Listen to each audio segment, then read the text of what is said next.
Hello student, आज मैं आपको संस्कृत में चैप्टर 6 समुद्र तटय पढ़ा रही हूँ। इसका अर्थ है समुद्र का किनारा। ये हमारा रिवीजन चल रहा है बेटा। आपके टेस्ट में भी ये चैप्टर आएगा, तो आपको चैप्टर को अच्छी तरह लर्न करना है और वीडियो को ध्यानपूर्वक देखना है। देखिए बेटा, ऐसे समुद्र तटय, यह समुद्र का किनारा है। अत्र जना पर्यटनाय आगच्छन्ति, यहाँ लोग घूमने के लिए आते हैं। पर्यटन होता है घूमना, पर्यटन यानी घूमना। यहाँ लोग घूमने के लिए आते हैं। केचन तरंगे क्रीडन्ति, कुछ तरंगों के साथ खेलते हैं, यानी लहरों के साथ खेलते हैं।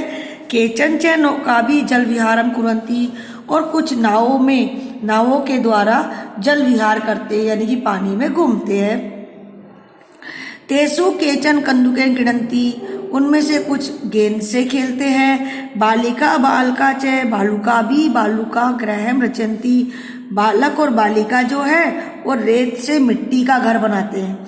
बालक और बालिका रेत से मिट्टी का घर बनाते हैं। मध्य मध्य तरंगा बालुका गृहम प्रवाहयन्ति, बीच बीच में लहरें मिट्टी के घर को बहा देती है, बहाकर ले जाती है। ऐसा क्रीड़ा प्रचलती है, इसी प्रकार ये खेल चलता रहता है। मतलब घर बनाते हैं और लहरें आती है, उसको बहाकर ले आती है, फिर दोबारा घर बनाते हैं और लहरें आती है, उनको बहाकर ले जाती है। इस प्रकार खेल चलता रहता है। समुद्र तटान न केवलम पर्यटन स्थानी, समुद्र तट न केवल पर्यटक स्थान है, यानी घूमने लायक स्थान है।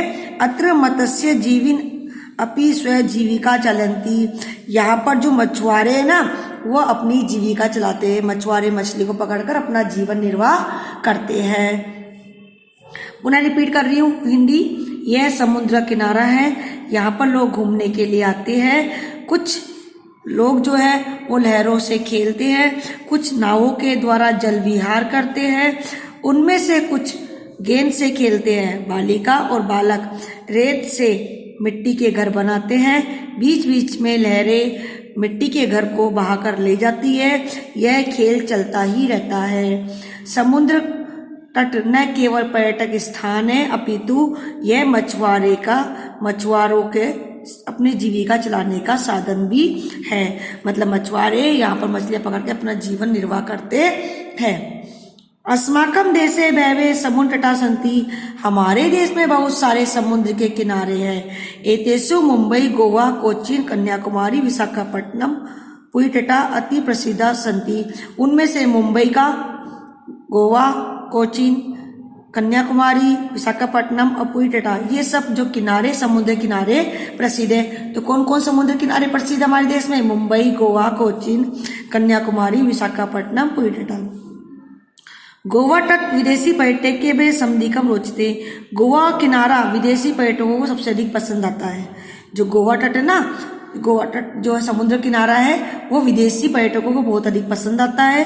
विशाखापट्टनम तट विदेशी व्यापार है प्रसिद्ध है, और जो विशाखापट्टनम जो समुद्र का किनारा है वो विदेशी व्यापार के लिए प्रसिद्ध है।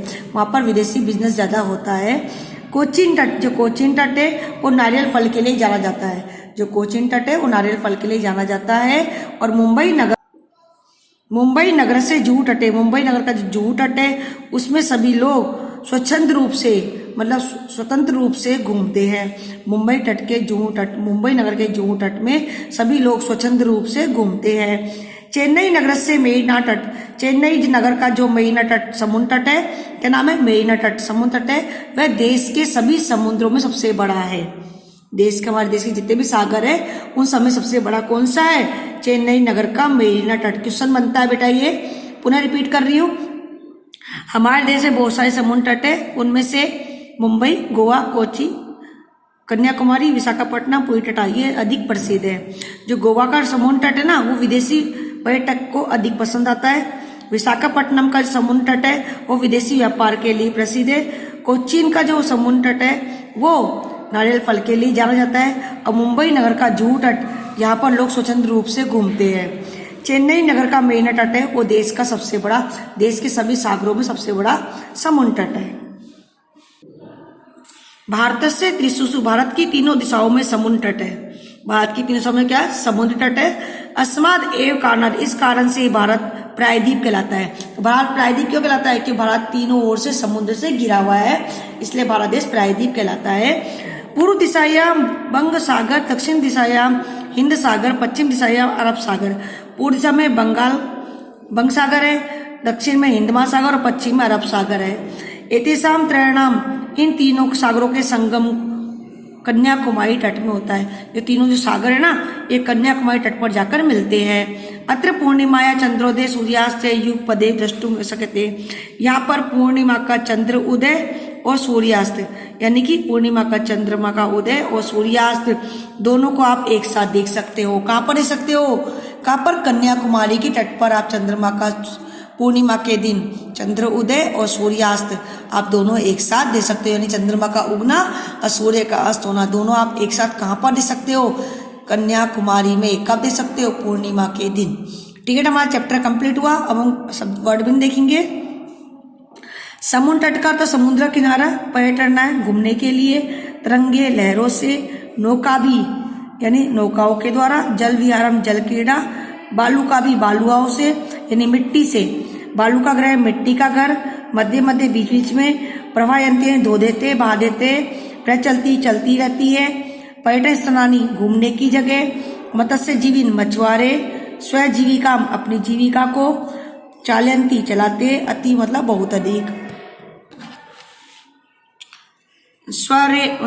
स्वरिरम बिना रोक टोक के अपनी इच्छा से, विहरंती घूमते, दीर्घतम सबसे बड़ा सबसे लंबा, दीर्घतम सबसे लंबा, प्रायद्वीप तीनों ओर से जल से घिरा हुआ जो क्षेत्र प्रायद्वीप कहलाता है। क्वेश्चन है ये, प्रायद्वीप से कहते हैं जो क्षेत्र तीनों ओर से घिरा होता है प्रायद्वीप कहलाता है। संगम मिलन, युगपदेव एक ही साथ और द्रष्टुम से कहते देखा जा सकता है। तो हमारा प्रायद्वीप क्या कहलाता है? हमारा जो तीनों ओर से घिरा हुआ है। किसे? कन्याकुमारी हमारा प्रायद्वीप स्थान है। ठीक है बेटा, कन्याकुमारी में क्या है कि बंग सागर, हिंद महासागर और पश्चिम अरब सागर तीनों आके मिलते हैं। और प्रायद्वीप किसे कहते हैं? जो स्थान हमारा भारत देश का है प्रायद्वीप है, क्योंकि तीनों ओर से समुद्र से घिरा हुआ है वो। आज के लिए इतना ही काफी है। आपको इसे अच्छी तरह लर्न करना है, याद करना है। Thank you.